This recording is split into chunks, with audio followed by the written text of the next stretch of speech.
নমস্কার বন্ধুরা, আপনাদের সকলকে আমার চ্যানেলে স্বাগত জানাচ্ছি।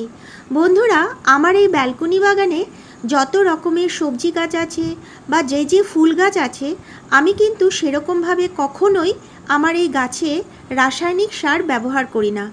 আপনারা নিশ্চয়ই আমার ভিডিওগুলোতে দেখে থাকবেন আমি কিভাবে জৈব সার তৈরি করি, আর সেই জৈব সারগুলোই আমি আমার এই ব্যালকনির গাছগুলোতে ব্যবহার করে থাকি। আর তাতে কিন্তু আমার গাছগুলো একদম সম্পূর্ণরূপে সুস্থভাবে বেড়ে উঠছে। আজকে আমি সেরকমই একটি জৈব সার তৈরি করব। সেটা কিভাবে কি তৈরি করছি সেই পুরো ভিডিওটা আপনাদেরকে দেখাবো। সেটা হচ্ছে পাতা পচা সার, যেটা আমি আমার এই ব্যালকনির গাছে ব্যবহার করে থাকি। আপনাদের যদি আমার এই ভিডিওটা ভালো লেগে থাকে তাহলে অবশ্যই একটি লাইক, সাবস্ক্রাইব ও শেয়ার করে দেবেন। তো বন্ধুরা, আজকে আমি আপনাদেরকে দেখাবো এই পাতা পচা সারটা আমি আমার ব্যালকনিতে কিভাবে তৈরি করি এবং ব্যবহার করি। আমি কিছুদিন আগে লিচু কিনতে গেছিলাম এক দোকানে। সেখান থেকে দেখলাম ওনারা এই পাতাগুলো ফেলে দিচ্ছে। আমি ওনাদের কাছ থেকে এই সবুজ পাতাগুলোকে একটি প্যাকেটের মধ্যে করে নিয়ে এসেছি। কারণ আমরা যেহেতু ব্যালকনিতে থাকি, সেরকম আমরা পাতা সংগ্রহ করতে পারি না। তাই আমি ওনাদের কাছ থেকে এই পাতাগুলো একটা প্যাকেটে করে আমার এই ব্যালকনিতে নিয়ে এসেছি। অবশ্যই উনি জিজ্ঞেস করেছিলেন আমাকে আমি এই পাতাগুলো কি করব। তো আমি এই পাতাগুলোকে নিয়ে আসার পরে আমার ছাদের ওপরে ভালোভাবে এই সবুজ পাতাগুলোকে সুন্দর করে শুকিয়ে আমি প্যাকেটের ভেতরে করে রেখে দিয়েছিলাম। তো আজকে আমি এই শুকনো পাতাগুলোকে দিয়ে পাতা পচা সারটা তৈরি করব।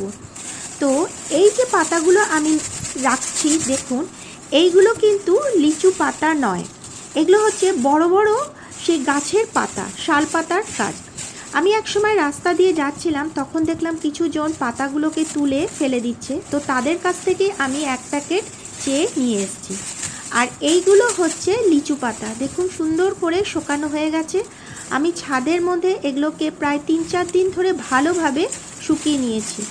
আর এগুলো শুকানোর পরে আমি ভালো করে প্যাকেটের ভেতরে করে রেখে দিয়েছিলাম। তো আজকে সেটা আমি ব্যবহার করব এবং পাতা পচা সারটা তৈরি করব, যাতে শীতকালে আমার গাছে এই পাতা পচা সারটা ব্যবহার করতে পারি।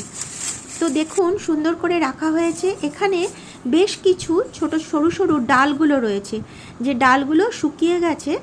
সেই ডালগুলোকে আমাকে একটু ফেলে দিতে হবে প্রথমে, কারণ এই ডাল শুদ্ধ কিন্তু পাতা পচা সারটা তৈরি করলে সেভাবে কিন্তু ভালো তৈরি হবে না। তো দেখুন প্রচুর পাতা হয়ে গেছে। এতগুলো যে পাতা হয়েছে সেখানে কিন্তু প্রায় অর্ধেকেরও অর্ধেক পাতা পচা সার কিন্তু তৈরি হবে। আমি পাতাগুলোকে ছাড়িয়ে নিচ্ছি, ডালগুলোকে ফেলে দিচ্ছি। দেখুন শুধু পাতাগুলো আমরা ব্যবহার করব। এই পাতা পচা সারের মধ্যে কিন্তু রয়েছে প্রচুর পরিমাণে কার্বন, আর সমস্ত রকম কিন্তু সার এই পাতা পচা সার থেকে আমরা পেয়ে যেতে পারি। ডালগুলো দেখুন ছাড়িয়ে নিয়েছি, যতটা সম্ভব আমি পেরেছি ছাড়িয়ে নিয়েছি এবং সেগুলো ফেলে দিলাম। এইবার এই পাতাগুলোকে ভালোভাবে মুড়িয়ে নেব, যতটা সম্ভব আমি মুড়িয়ে নেব। তাহলে কি হবে, বস্তার মধ্যে ঠেসে ঠেসে রাখতে একটু সুবিধা হবে। এই পাতার মধ্যে আমরা A to Z গাছের জন্য উপকারী খাবার কিন্তু এই পাতা থেকেই পেয়ে যাব। কারণ আমরা সবাই জানি এই পাতার মধ্যে কিন্তু গাছ রান্না করে থাকি, আর এই পাতার মধ্যে থেকেই আমরা গাছ নিজেদের খাবার সংগ্রহ করে গাছের ফল ফুল বৃদ্ধি করতে পারি। সেই পাতার মধ্যে বন্ধুরা বুঝতেই পারছেন কত কি উপকারী রয়েছে।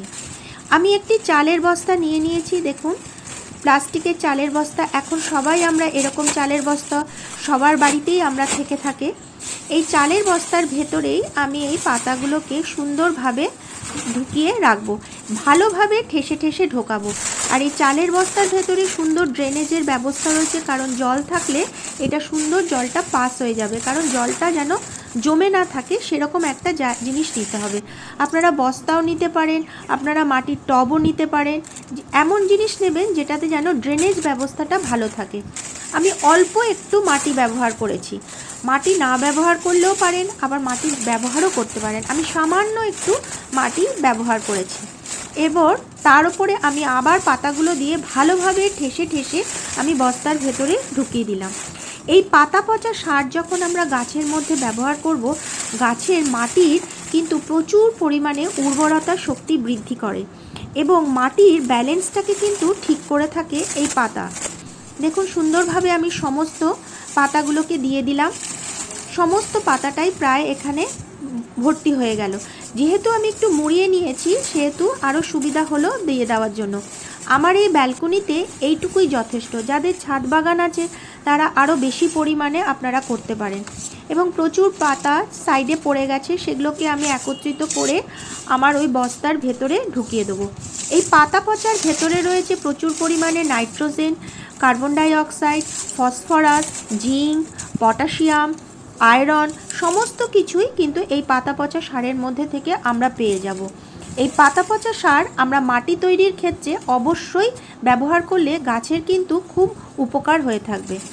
এরপরে আমি এখানে জল দিয়ে দেবো এবং এমনভাবে জল দেবো যেন বস্তার নিচ থেকে সেই জলটা বেরিয়ে যাবে।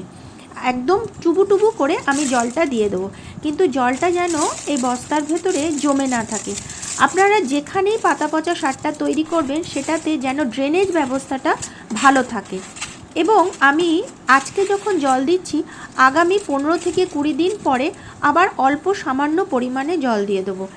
ঠিক শীতকালের আগে আশা করি এই পাতা পচা সারটা খুব সুন্দরভাবে তৈরি হয়ে যাবে। দেখুন সম্পূর্ণ হয়ে গেল তৈরি। এবার আমি ভালোভাবে, এবং দেখুন কত নিচ থেকে জলটা বেরিয়ে যাচ্ছে, জলটা যেন এখানে একদম জমে না থাকে, তাহলে কিন্তু সুন্দরভাবে পাতা পচা সারটা তৈরি হবে না। এরপরে আমাকে এই বস্তার মুখটাকে ভালোভাবে আটকে দিতে হবে এবং এটাকে এই অবস্থায় একদম শীতকাল পর্যন্ত রেখে দিতে হবে। আশা করি আগামী 3 থেকে 4 মাসের মধ্যে এই পাতা পচা সারটা একদম তৈরি হয়ে যাবে এবং শীত আসার আগে এটা পুরো রেডি হয়ে যাবে। আমরা শীতকালে এই পাতা পচা সার দিয়ে সুন্দরভাবে মাটি তৈরি করে গাছ লাগাতে পারবো। আগামী 1 মাস পরে এই বস্তার মুখটা খুলে আবার একটু জল দিয়ে পাতাগুলোকে ভিজিয়ে দিতে হবে। এইভাবে বস্তার মুখ আটকানো অবস্থায় থাকলে শীত আসার আগে একটি সুন্দর পাতা পচা সার তৈরি হয়ে যাবে আমাদের শীতের বাগানের জন্য। বন্ধুরা, আপনারা এইভাবে আপনাদের ব্যালকনি বাগানে পাতা পচা সার তৈরি করতে পারেন। এই পাতা পচা সারটা কিন্তু 3 ভাগের 1 ভাগ তৈরি হবে, কারণ এতটা পরিমাণ কিন্তু থাকবে না। আমার এই ভিডিওটা এখানেই শেষ করছি। অনেক অনেক ধন্যবাদ আপনাদের।